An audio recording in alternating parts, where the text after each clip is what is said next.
بسم اللہ الرحمن الرحیم۔ چینل ایچ ڈسکوری میں آپ سبھی کو خوش آمدید کہتے ہیں۔ ساتھیو، غرور صرف اللہ کی ذات کو ہی حاصل ہے۔ دنیا میں کوئی اور انسان اپنا غرور اور تکبر کو برقرار نہیں رکھ پایا۔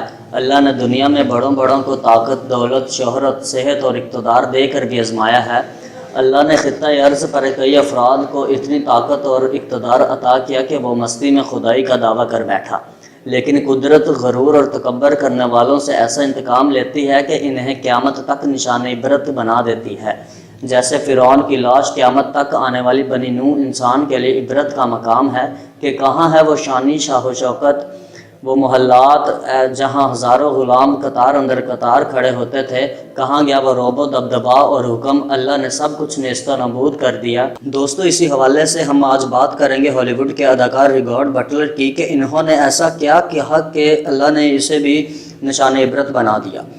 آپ کو اس بارے ضرور آگاہ کریں گے، لیکن تفصیلات میں جانے سے پہلے آپ سبھی دوستوں سے گزارش ہے کہ جس نے ابھی تک ہمارا چینل سبسکرائب نہیں کیا، پلیز ہمارے چینل ایچ ڈسکوری کو سبسکرائب کر لیں اور ساتھ ہی گھنٹی کے بٹن کو کلک کر لیں تاکہ ایسی آنے والی اور نئی ویڈیو اب تک بآسانی پہنچتی رہیں۔ شکریہ۔ اچھا، بڑھتے ہیں اپنی ویڈیو کی جانب۔ دوستو، بٹلر بہت مشہور معروف اداکار ہے۔ اس کو نہ صرف امریکہ بلکہ پوری دنیا میں پذیرائی حاصل ہے۔ گزشتہ دنوں ہالی ووڈ کی جانب سے ایک چندہ مہم چلائی گئی۔ یہ پیسہ اسرائیل کی فوج کے لیے استعمال ہونے والے اسلحے کی خریداری میں بھی استعمال ہوتا تھا۔ اس چندہ مہم کے ذریعے اسرائیل نے پیسہ اکٹھا کرتا رہا، جس کے ذریعے وہ غریب اور نہتے فلسطینیوں پر گولیاں اور گولہ بارود کی بارش کرنے کے لیے اپنی تیاریاں کر سکیں۔ اور اس چندہ مہم کے سربراہ کوئی اور نہیں بلکہ ہالی ووڈ کا اداکار خود بٹلر تھا۔ پیارے ساتھیوں، چندہ اکٹھا کرنے والے میں بٹلر سب میں پیش تھا اور بڑی لگن اور محنت سے چندہ اکٹھا کرنے کے کام میں مصروف تھا۔ پھر اس بٹلر نے بڑے غرور اور روحانیت بھرے انداز میں کچھ الفاظ ادا کیے۔ بٹلر اسلام دشمنی اور اسرائیل دوستی میں کچھ حد سے تجاوز کر گیا تھا۔ وہ اندازہ بھی نہیں لگا سکتا تھا کہ وہ تکبر میں کیا کہہ گیا ہے۔ اس کو اس بات کا شاید اندازہ نہیں تھا کہ وہ قدرت کا مقابلہ نہیں کر سکتا۔ وہ نہیں جانتا کہ قدرت کس قدر طاقت رکھتی ہے۔ بٹلر نہیں جانتا تھا کہ اگلے چند دنوں میں قدرت اس کے ساتھ کیا کرنے جا رہی ہے۔ سامعین، آپ سبھی جانتے ہیں کہ جہاں مقامات عمل ہے اور جو جیسا کرے گا ویسا ہی بھرے گا۔ تو بٹلر کے ساتھ بھی کچھ ایسا ہی ہوا۔ کچھ دنوں میں اس کی ایسی تصویر سامنے آ گئی جس میں اس کا بہت مکروہ چہرہ ہو چکا تھا اور دیکھنے والے بہت کراہت کا اظہار کرتے تھے۔ لوگ اس تصویر کو دیکھ کر عبرت پکڑتے تھے اور کانوں کو ہاتھ لگا کر خدا کے حضور معافی طلب کرتے تھے، اور بٹلر کے لیے بھی دعا خیر کے متلاشی تھے۔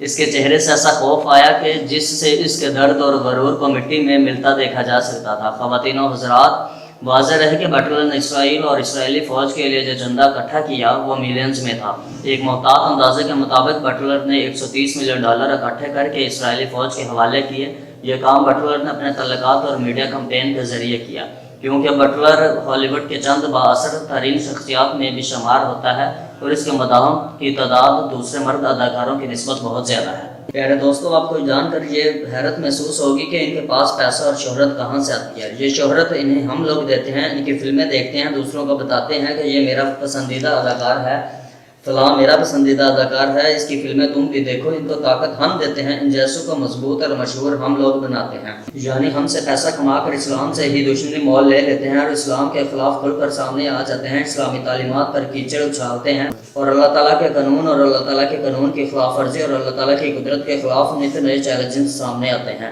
بٹلر نے جب اسرائیل میں ایک فوجی تقریبات میں شرکت کی تو اپنی تقریر میں بٹلر کا کہنا تھا کہ کیلیفورنیا میں جو میرا گھر ہے جس کی مالیت $3 ملین ہے، کوئی اس کو جلا دے تاکہ میں ہمیشہ کے لیے اسرائیل میں رہوں۔ یہ الفاظ اس شخص کے تھے جس کی فلمیں ہم دیکھتے ہیں، جس کے سینما سے مسلمان جا کر پڑھتے ہیں۔ وہی انسان یہ بات کر رہا ہے، میں اسرائیل سے شدید محبت کرتا ہوں، میں چاہتا ہوں کہ میری دوستی اور میرا تعلق اسرائیل سے ایسا ہی رہے بلکہ مزید گہرا ہو۔ ایسا شخص کو ہم مسلمان زیر مبادلہ فراہم کرتے ہیں۔ اس کی فلمیں دیکھ کر یہ بات ایک ایسے شخص کر رہا تھا جس کے لاکھوں مداح خود مسلمان بھی ہیں، لیکن خواتین و حضرات، قدرت نے اس کی بات کو پکڑ لیا۔ جیسے ہی اس نے اسرائیل کی محبت میں یہ بات کہی، اللہ تعالیٰ نے اس کی گرفت کر لی اور اس کے $3 ملین کی مالیت کے گھر کو قدرت نے عبرت کا نشان بنا دیا۔ پھر کیا تھا کہ انسٹاگرام کے ذریعے ایک ایسی تصویر سامنے آئی جو کہ سبھی کے لیے عبرت کا مقام رکھتی ہے۔ یہ تصویر ان تمام افراد کے لیے لمحہ فکریہ ہے جو کہ قدرت اور خاص کر کے اسلامی تعلیمات کو چیلنج کرتے ہیں۔ یہ تصویر ان لوگوں کے لیے خاص کر کے عبرت کا سامان ہے جو کہ اسلامی دشمنی میں بڑے بڑے بول جاتے ہیں اور اپنے اقوال نظریات، معمولات یا کردار سے قدرت کو بھی چیلنج کر بیٹھتے ہیں۔ ناظرین، آپ سوچ رہے ہوں گے کہ کیسی تصویر تھی، آخر کیا تھا اس تصویر میں؟ تو وہ تصویر ہالی ووڈ سپر اسٹار اداکار کے گرار بٹلر کی سیلفی تھی، جس میں اس کا 3 ملین پاؤنڈ کا گھر چلتا نظر آ رہا ہے، اور واضح دیکھا جا سکتا ہے کہ بٹلر کے چہرے میں پریشانی، خوف کے آثار نمایاں ہیں۔ یہ وہی گھر تھا جس کے بارے بٹلر نے غرور اور تکبر سے کہا تھا کہ کوئی میرے اس 3 ملین پاؤنڈ کے گھر کو جلا دے۔ قدرت کا ایسا کرنا ہوا کہ بٹلر کی یہ بات کرنے کے اگلے ہی دن امریکہ کے ایک بڑی ریاست کیلیفورنیا کے جنگلوں میں آگ لگتی ہے، اور دیکھتے ہی دیکھتے آگ مربعوں کی زمین کو اپنی لپیٹ میں لے لیتی ہے۔ بڑھتے بڑھتے آگ چھوٹے بڑے کئی شہروں کو اپنی لپیٹ میں لے لیتی ہے، اور پھر لوگ خود ریاست میں پوزیشن میں نہیں رکھتے، اور آگ پر قابو پانا تو دور کی بات، لوگ اس سے اپنی جان بھی نہیں بچا سکتے تھے۔ لوگ اپنے گھروں کو کھلا چھوڑ کر باہر نکل کر کھڑے ہو گئے۔ ایسا ہی بٹلر نے کیا، وہ اپنے گھر کو کھلا چھوڑا اور باہر نکلا۔ بٹلر اپنی جان تو بچا پایا۔ جب اگلے دن بٹلر نے واپس آ کر دیکھا تو گھر کی یہ حالت تھی جو اس وقت اسکرین پر آپ بٹلر کی سیلفی میں دیکھ سکتے ہیں۔ بٹلر کو غرور کی جو سزا ملتی ہے کہ اس کے 3 ملین پاؤنڈ جل کر خاک میں نہیں ہوتا، بلکہ اس کی گاڑی اور خود گھر میں موجود بہت سارے نوکر چاکر اور بہت ساری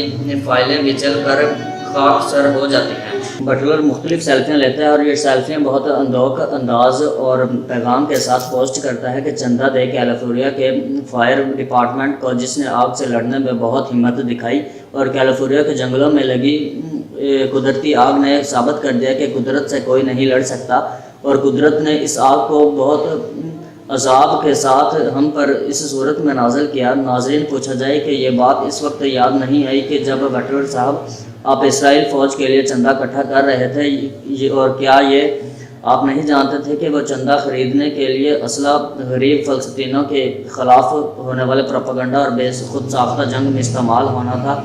فلسطینیوں کو زبردستی ان کے علاقے میں بے دخل کیا جا رہا ہے۔ بٹلر کیا یہ بات نہیں جانتا تھا کہ یہ حقوق قدرت نے انسان کو دیے ہیں، اور جن حقوق کی بات امریکہ کے آئین میں بھی موجود ہے، ویسے ہی انسانی بنیادی حقوق کے حقدار فلسطین کے غریب باشندے نہیں؟ کیا یہ درد اور تکلیف تمہیں اس وقت یاد نہیں آئی جب تم نے $130 ملین اسرائیل فوج کو اکٹھے کر کے دیے کہ جاؤ ظلم و ستم کا بازار گرم کیے رکھو؟ کیا تم نہیں جانتے تھے کہ اسرائیل فوج وہاں ظلم و بربریت کے اتنے طریقے ایجاد کرتی ہے، کیسے بچوں کی لاشوں سے کھیلا جاتا ہے، کیسے جوان خواتین کی قسمت دلی کی جاتی ہے؟ کیا بٹلر اس بات کو نہیں جانتا تھا کہ اب تک بے گناہ ہزاروں فلسطینیوں کو شہید کیا جا چکا ہے، انہیں کس بات اور کس جرم کی سزا دی جا رہی ہے؟ لیکن جب بٹلر کا گھر جل کر راکھ ہوا تو ساری انسانیت اور سارا درد خود بٹلر کے دل میں آ گیا۔ یہ بات وہ اس وقت کیوں بھول گئے جب تقریر کے دوران بڑے رونق سے قدرت کے سامنے دعویٰ کیا اور گھر چلنے کے بعد اخلاق اور عاجزی سے چندے کی اپیل کر رہے ہیں، انسانیت کا بھی پرچار کر رہے ہیں؟ ناظرین، یاد رہے کہ انسان قدرت سے کیسے لڑ سکتا ہے اور کیسے اس نظام قدرت سے باہر نکل سکتا ہے۔ طریق گواہ ہے کہ جب اللہ کے سامنے کسی نے فخر و غرور کا اظہار کیا، اللہ نے اس شخص کو یا پوری قوم کا غرور کا خاک میں ملا دیا، اس کو نیست و نابود کیا، اور اسے رہتی دنیا تک نشان عبرت بنا دیا، خواہ وہ فرعون ہو، نمرود ہو، شداد ہو، قوم عاد ہو یا قوم نمود۔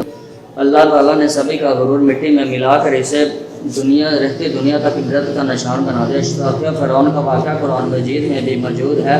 خدائی کا دعویٰ کرنے والے فرعون نے حضرت موسیٰ اور آپ کی قوم بنی اسرائیل پر بہت ظلم و ستم ڈھائے۔ دراصل فرعون اس وقت کے بادشاہوں کا لقب تھا، جو بھی بادشاہ بنتا اس کو فرعون کہا جاتا۔ بنی اسرائیل پر ظلم و ستم کرنے والے حکمران کا نام رامسیس دوئم تھا۔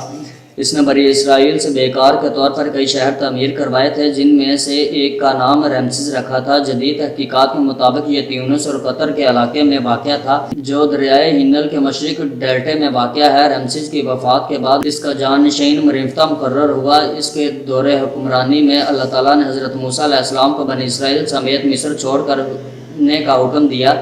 چنانچہ جب حضرت موسیٰ علیہ السلام بنی اسرائیل کو ہمراہ دریائے نیل پار کر رہے تھے، یہ بھی اپنے لشکر سمیت ان کا پیچھا کرتے ہوئے دریائے نیل میں آ اترا۔